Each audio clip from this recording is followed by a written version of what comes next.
दोस्तों, अपन राजस्थान का art and culture में राजस्थान के लोक देवताओं की बात कर रहे थे। जो इससे पहले वाला वीडियो है उसमें अपन ने राजस्थान के 2 लोक देवताओं की बात कर ली थी।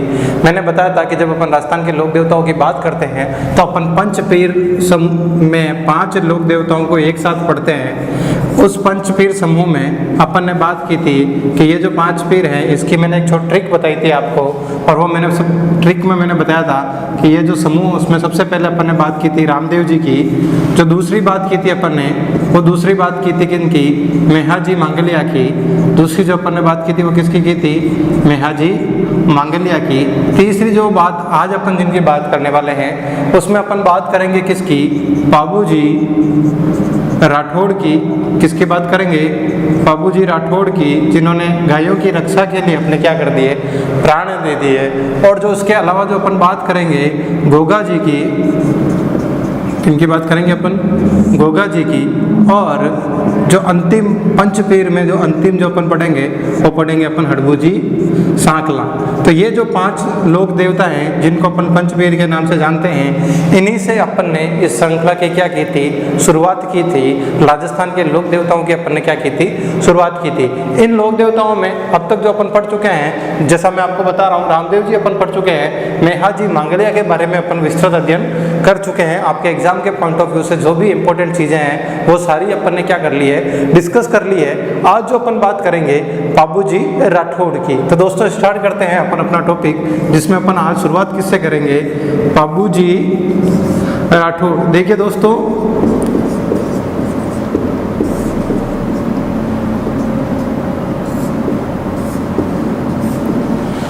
बाबूजी राठौड़ की जब अपन बात स्टार्ट करेंगे तो मैं आपको एक चीज़ बताना चाहूँगा कि एक राजस्थान के ऐसे लोक देवता जिन्होंने गायों की रक्षा के लिए अपनी चवरी में से जो फेरे हो रहे थे, इनके शादी हो रही थी, चलते फेरों में से उठे, अपनी हो रही शादी में अपनी वाइफ का जो गलजोड़ा है उसको काटा और उठकर अपने गायों की रक्षा के लिए वो क्या हो गए? वहाँ से रवाना हो गए।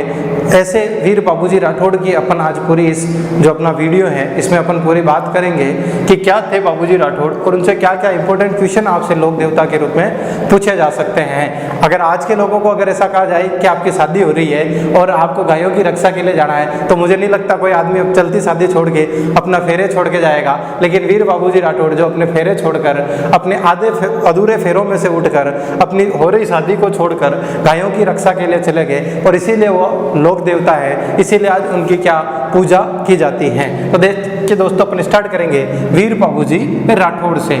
आज का जो वीडियो है उसमें अपन पढ़ेंगे किसका? वीर बाबूजी राठौड़ का। तो वीर बाबूजी राठौड़ की अपन बात करेंगे,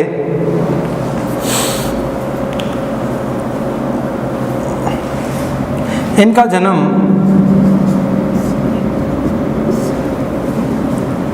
जगह का नाम क्या?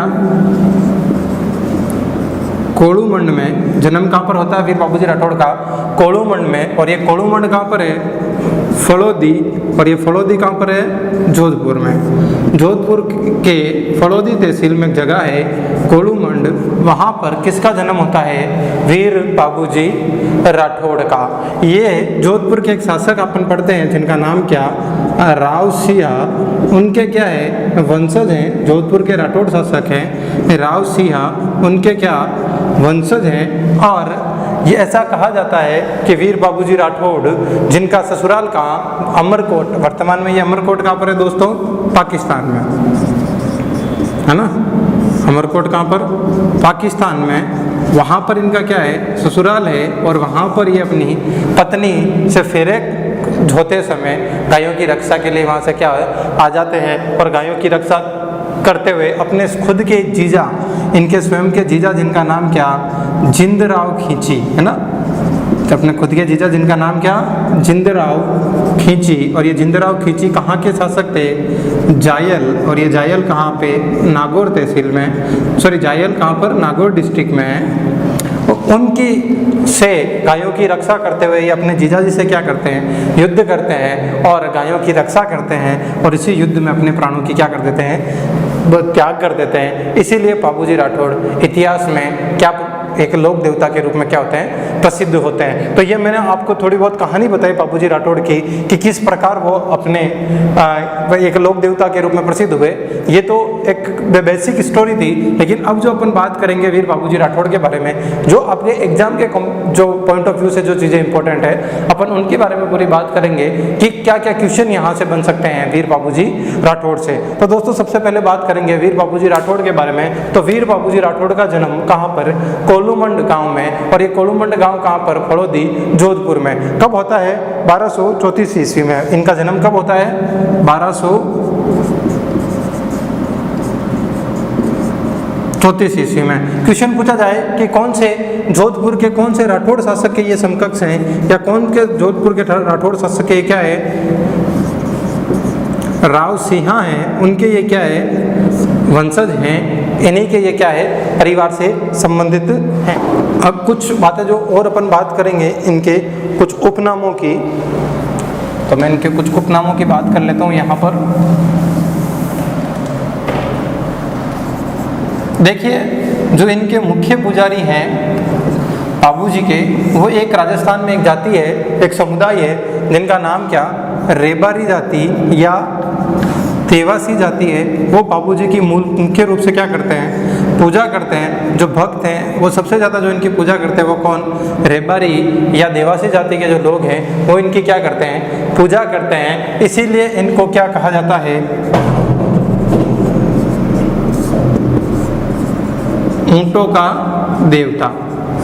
बाबूजी राठौड़ को किस नाम से जाना जाता है, ऊंटों का देवता, क्योंकि आपको पता होगा जो रेबारी या देवासी जाति है वो ऊंटों की क्या करती है, सबसे ज़्यादा ऊंट पालन करती है। और जो आपके ऊंटों के देवता के रूप में वो किसकी पूजा करते हैं, बाबूजी राठौड़ की। इन्हें राजस्थान में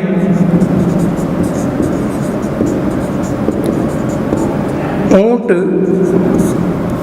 लाने का क्या है, श्रेय प्राप्त है। राजस्थान में ऊंट लाने का अगर आपको पूछा जाए श्रेय किसे प्राप्त है, बाबूजी राठौड़ को। कौन से लोक देवता ऊंटों के लोक देवता कहलाते हैं, या किन्हें राजस्थान में ऊंट लाने का श्रेय प्राप्त है। अगर ये आपसे क्वेश्चन पूछा जाए तो आप किनका नाम लिखेंगे, बाबूजी राठौड़ का। इसके अलावा अगर अपन इनके कुछ और नामों की बात करेंगे तो अपन इनको क्या कहेंगे, गायों के मुक्तिदाता। इनके और दूसरे जो नाम हैं वो क्या हैं, क्योंकि अब मैंने अब आपको बताया गायों से इन्होंने क्या की, गायों की क्या की थी, रक्षा। तो इन्हें क्या कहते हैं अपन, गायों के मुक्तिदाता, प्लेग के रक्षक देवता। इनके जो उपनाम मिलते हैं वो क्या मिलते हैं, प्लेग रक्षक देवता। और जो मिलता है एक नाम, हाड़ फाड़ के देवता। हाड़ फाड़ के इनको क्या कहते हैं, देवता कहते हैं। एक चीज़ जो आपको और याद रखनी है इनके बारे में कि इनकी पत्नी का जो नाम है, जब मैंने अभी बताया अमरकोट पाकिस्तान में इनका क्या ससुराल है, और वहाँ से ये अपनी पत्नी की बात करेंगे। इनकी पत्नी का नाम क्या, सुप्यारदे। इनकी पत्नी का नाम क्या है, सुप्यारदे। जो बाबूजी राठौड़ है वो क्या, देखिए जो मैंने अभी आपको जो बताई थी कि अपने जीजा जिंदराव खींची, जो कि कहाँ के शासक, जायल नागौर हैं, उनसे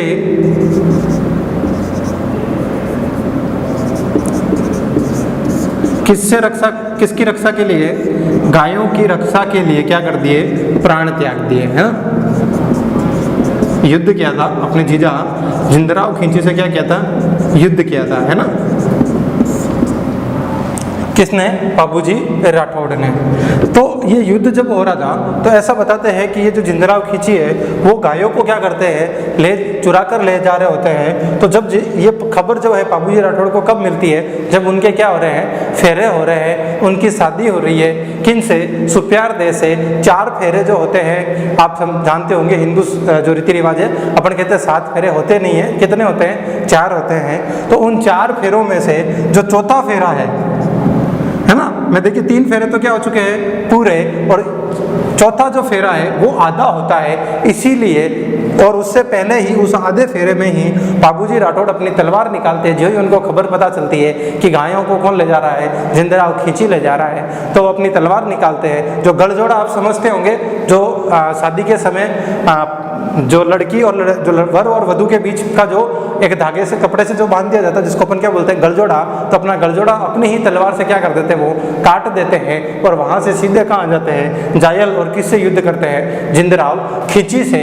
इसीलिए जो बाबूजी के जो भक्त हैं, बाबूजी के जो भक्त हैं, वो अपनी शादी में कितने फेरे लेते हैं, 3.5 फेरे ही लेते हैं। कितने फेरे लेते हैं, 3.5 फेरे लेते हैं। क्यों लेते हैं, कहानी आपको समझ में आ गई, क्योंकि स्वयं जो बाबूजी हैं वो खुद कितने फेरों में उठकर आ गए थे, 3.5 फेरों में गायों की रक्षा के लिए आ गए थे। इसीलिए जो इनके भक्त हैं वो भी कितने फेरे लेते हैं, 3.5 फेरे ही लेते हैं। तो दोस्तों आप इसका आराम से स्क्रीनशॉट ले सकते हैं इसका पूरा। बाकी इसके आगे और भी बाबूजी से संबंधित कुछ चीज़ें हैं, कुछ ग्रंथ हैं, बाबूजी की फड़ है, जो कि जिसकी भी अपन बात करेंगे। आप इसका आराम से स्क्रीनशॉट ले लीजिए, तब तक अपन उसके आगे और बात देखिए। बाबूजी की एक घोड़ी का नाम आपसे पूछा जा सकता है। बाबूजी की घोड़ी क्या थी, केसर कालमी। बाबूजी की घोड़ी का नाम क्या, केसर कालमी। घोड़ी का संबंध किससे है, बाबूजी से। और ये जो केसर कालमी घोड़ी है बाबूजी की, वो बाबूजी को क्या दी थी, गिफ्ट दी थी। किसने, बाबूजी की एक धर्म बहन है। बाबूजी की क्या है, धर्म बहन है, और जिनका नाम क्या, देवल चारणी। धर्म बहन जिसका नाम क्या, देवल चारणी। जब बाबूजी सुप्यार देश से क्या करने जा रहे हैं, विवाह करने जा रहे हैं, तो उस समय ये जो बहन है वो आप जो बाबूजी की धर्म बहन देवल चारणी है, वो बाबूजी के गिफ्ट में क्या लाती है, घोड़ी लेके आती है। और घोड़ी का नाम क्या, केसर कालमी। इन्हीं देवल चारणी की गायों को फिर क्या होता है, जो जिंदराव खींची है वो ले जाता है, और बाबूजी उनकी रक्षा के लिए आते हैं और एक गायों की रक्षा के लिए युद्ध करते हैं अपने स्वयं के जीजाजी से।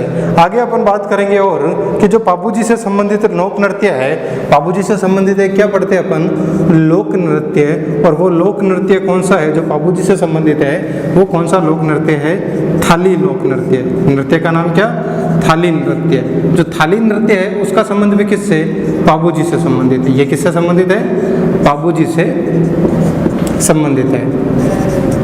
और अगर अपन बात करेंगे बाबूजी से संबंधित कुछ और फैक्ट्स की, तो वो फैक्ट्स है, एक अपन पढ़ते हैं बाबू प्रकाश ग्रंथ, है ना। एक अपन पढ़ते हैं क्या, बाबू प्रकाश ग्रंथ। ये जो बाबू प्रकाश ग्रंथ है वो किसने लिखा है, आसिया मोड जी ने। ये किसने लिखा है, आसिया मोड जी ने ये ग्रंथ लिखा है। और इस ग्रंथ में क्या वर्णन किया गया है, इसमें बाबूजी की जीवनी का क्या किया गया है, वर्णन किया गया है। इसमें बाबूजी की जीवनी का क्या है, वर्णन है। कौन से ग्रंथ में, बाबू प्रकाश ग्रंथ में। अगर अपन और बात करें बाबूजी राठौड़ से संबंधित फैक्ट की, तो एक और इम्पोर्टेंट चीज़ आप लोगों के सामने आती है, वो है बाबूजी की फड़। क्या है दोस्तों, बाबूजी की फड़। राजस्थान में आपसे अगर क्वेश्चन पूछा जाए, देखिए पहले मैं थोड़ी सी बात कर लेता हूँ कि फड़ क्या होता है ना। पहले अपन थोड़ी सी बात करें कि फड़ जो है वो क्या होता है। फड़ ऐसा होता है, कपड़ा होता है, और उस कपड़े के ऊपर किसी भी लोक देवता की या और भी किसी की व्यक्ति विशेष की क्या बनाई जाती है, संपूर्ण जीवनी। किस पर, कपड़े के ऊपर, कपड़े पर संपूर्ण जीवनी का क्या होता है, चित्रण होता है। कपड़े पर क्या होता है, संपूर्ण जीवनी का जो चित्रण होता है उसे अपन क्या कहते हैं, फड़ कहते हैं। इसमें अलग अलग डायग्राम बने होते हैं, और उन डायग्राम के माध्यम से किसी व्यक्ति विशेष की, किसी लोक देवता की अपन क्या कहते हैं, पूरी की पूरी क्या बनाई जाती है, इस तरह से जीवनी बनाई जाती है। और जो फड़ वाचक होते हैं या जो फड़ का गायन करते हैं, जो भोपा होते हैं, वो भोपा क्या करते हैं, इस फड़ को वाचते समय या बाजते समय क्या करते हैं, उनकी संपूर्ण जीवनी को गाते हुए और कुछ लोक जो वाद्य हैं उनका प्रयोग करते हुए, उनको बजाते हुए क्या करते हैं, वो उनकी संपूर्ण जीवनी को गाना गाकर अपने को क्या करते हैं, सुनाते हैं। ये जो क्रिया होती है इसको अपन क्या कहते हैं, फड़ वाचन। इसको क्या कहते हैं, फड़ वाचन। तो फड़ क्या हुआ दोस्तों, किसी भी लोक देवता की या किसी व्यक्ति विशेष की संपूर्ण जीवनी किस पर, एक कपड़े पर, एक बड़े से कपड़े पर क्या उसको संपूर्ण चित्रकारी के रूप में उकेरना, और फिर उसका जो वाचन होता है उसको अपन क्या कह रहे हैं, फड़ वाचन। तो पाबू जी की फड़ की मैं बात करूंगा यहाँ पर। तो पाबू जी की फड़ क्या है, सबसे राजस्थान में तो सबसे लोकप्रिय फड़ है वो किसकी है, पाबू जी की। राजस्थान में सबसे लोकप्रिय फड़ किसकी है, पाबू जी की। जो फड़ है, जो पाबू जी की फड़ है, उसका वाचन किसके द्वारा किया जाता है, उसका वाचन किसके द्वारा किया जाता है, अभी मैंने बताया रेबारी जाति के जो भोपे होते हैं, रेबारी जाति के जो भोपे होते हैं, उनके द्वारा इसका क्या किया जाता है, वाचन किया जाता है। और इसका वाचन करते समय जो रेबारी जाति के भोपे होते हैं, इनका वाचन करते समय क्या करते हैं, एक स्पेशल वाद्य यंत्र का प्रयोग करते हैं। उस वाद्य यंत्र को अपन क्या कहते हैं, जिस वाद्य यंत्र का प्रयोग किया जाता है उस वाद्य यंत्र को क्या कहा जाता है, रावण हत्ता, है ना। आपने देखा होगा रावण हत्ता, जो नारियल के से कटोरी के जैसे होता है ना, जिसके ऊपर एक वायर लगा होता है और इस तरीके से बजाते हैं, आपने कहीं देखा होगा। तो वो जो वाद्य यंत्र है उसको अपन क्या कहते हैं, रावण हत्ता कहते हैं। इस रावण हत्या का क्या किया जाता है, प्रयोग किया जाता है, और बाबू जी की संपूर्ण जीवनी का गाकर क्या किया जाता है, वर्णन किया जाता है। किसकी सहायता से, फड़ की सहायता से। तो बाबू जी की फड़ के संबंध में अपन ने 3 चीजें पढ़ी। एक आपका क्या, यह सबसे राजस्थान की सबसे लोकप्रिय फड़ है, इसका जो वाचन है वो रेबारी जाति के भोपों के द्वारा किया जाता है। और जो वाद्य यंत्र है जो बाबू जी की फड़ के समय प्रयोग किया जाता है वो क्या है, आपका रावण हत्ता है। 3 चीजें हैं जो आपको यहाँ से क्या समझने की क्या है, जरूरत है। तो ये कुछ चीजें थी और जो बाबू जी के संबंध में थी। एक, बाबू जी की घोड़ी का नाम केसर काल में जो इनके बहन देवल चारनी ने इनको क्या की थी, गिफ्ट की थी। दूसरा, जो लोक नृत्य है वो कौन सा है, थाली नृत्य, है ना, जो बाबू जी से क्या है, संबंधित है। तीसरा, बाबू जी का जो ग्रंथ है जो बाबू जी से संबंधित है वो कौन सा, बाबू प्रकाश ग्रंथ, जो किसने लिखा, आसिया मोड़ जी ने। और चौथी चीज है वो क्या है, बाबू जी की फड़, जिसके बारे में मैंने आपको संपूर्ण बता दिया। एक आपसे पूछा जाए दोस्तों कि फड़ जो है उसके प्रसिद्ध, है ना, फड़ लिखने के लिए कौन व्यक्ति प्रसिद्ध है, तो आपको एक नाम याद रखना है, श्रीलाल जोशी। श्रीलाल जोशी जी जो हैं वो राजस्थान में फड़ के लिए क्या है, प्रसिद्ध है। इनकी बनाई हुई फड़े क्या है, पूरे विश्व भर में प्रसिद्ध हैं। और ये कहाँ से संबंधित है, इनका कहाँ से बिलोंग करते हैं, ये भीलवाड़ा से। श्रीलाल जोशी जी का संबंध कहाँ से, भीलवाड़ा जिले के शाहपुरा से है। और ये फड़ बनाने में क्या है, बहुत ही एक्सपर्ट है। इनकी फड़े पूरे विश्व भर में क्या है, प्रसिद्ध हैं। ये आपको ध्यान रखना चाहिए कि फड़ जो कला है वो कहाँ की प्रसिद्ध है। तो ये कुछ इंपॉर्टेंट चीजें हैं जो आपको और बाबू जी राठौड़ से संबंधित हैं, जिनको आपको क्या रखना है, ध्यान रखना। आप इसका भी क्या ले सकते हैं, स्क्रीनशॉट ले सकते हैं। अगर आप लिख रहे हैं तो आप आराम से साथ में लिख सकते हैं। अब अगर आप लोगों ने लिख लिया हो तो कुछ आगे लिखते हैं अपन। एक और चीज़, एक आपको और बाबू जी की फड़ से संबंधित एक फैक्ट आपको ध्यान रखना है, और वो है कि जो आपका जोधपुर रेलवे स्टेशन है ना, आपको थोड़ा सा एक चीज़ ध्यान रखनी है। कौन सा railway station, Jodhpur railway station. अभी अपन ने देखा था जब स्वच्छता सूचकांक आए थे तो राजस्थान के जयपुर, जोधपुर और कुछ स्टेशन थे जो इंपॉर्टेंट थे, उनमें आप देख सकते हैं जोधपुर जो रेलवे स्टेशन है, इसी जोधपुर रेलवे स्टेशन पर आपके क्या बनी हुई है, बाबू जी की फड़ का क्या किया गया है, चित्रण। अगर आपसे क्वेश्चन पूछा जाए कि बाबू जी की फड़ का चित्रण कौन से रेलवे स्टेशन पे किया गया है, तो बाबू जी की फड़ का चित्रण क्या कहाँ पर किया गया दोस्तों, आपके जोधपुर रेलवे स्टेशन पर बाबू जी की फड़ का क्या किया गया, संपूर्ण चित्रण किया गया है। इसके अलावा एक और जो आपको है फैक्ट याद रखना है वो है पवाड़े, है ना। कई जगह आपको पावड़े मिलते हैं, कई जगह आपको पवाड़े मिलते हैं। क्या है ये पावड़े या पवाड़े, तो ये बाबू जी के संबंधित हैं, गीत हैं जो बाबू जी से संबंधित क्या है, गीत हैं, उन्हें क्या कहा जाता है, पवाड़े। किससे संबंधित हैं, बाबू जी से संबंधित गीत जो हैं उन्हें क्या कहते हैं अपन,